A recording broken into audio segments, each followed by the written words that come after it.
Ilalagay niya doon sa sakit. Pinis niya doon sa lababo. Sa ilang lababo. Ay, hindi pa tayo. Siya, ano yung kinakain mo? Ano yung kinakain mo? Ice cream. Oo, tama na yan. Wag na yan. Date. Ang dami.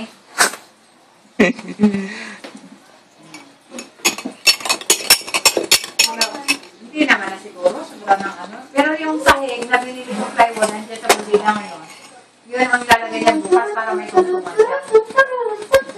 Kasi wala siya tuntungan sa niya sa taas eh. Ayun. Saan mo lalagay yan? Wow. Kaya bumili ako. Ay, mabuti na ako na 560. Kasi 580 kay Nelina. Yung di medya. Tapos doon.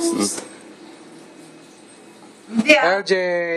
Tutuklap. Hindi naman mababasa eh. Kapit ka siya na, LJ. Kaya mo lang mahal. Hindi naman sa bahay yun. Tama na yung basta din eh. Ano sayang pera? Babawas mo naman yung gusto sa sangkay. Kapit ka siya. Ako ng baby ko, oh. Ano yan? Ayos ah. Gusto mo ang ice cream? Pawis na pawis ah. Pawis na pawis ka, anak. Oh, punas. No, punas lang. Punas. Kaya mo, dumi mo na, oh. Oh.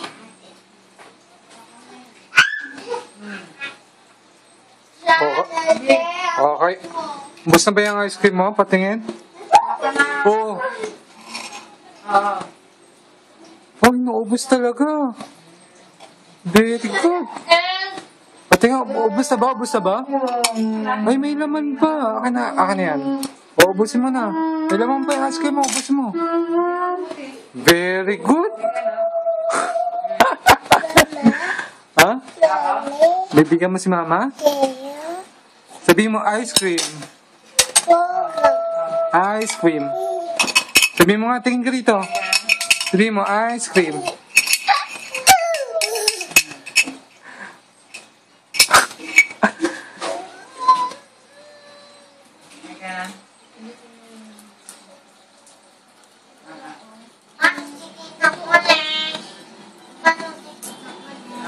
Ano?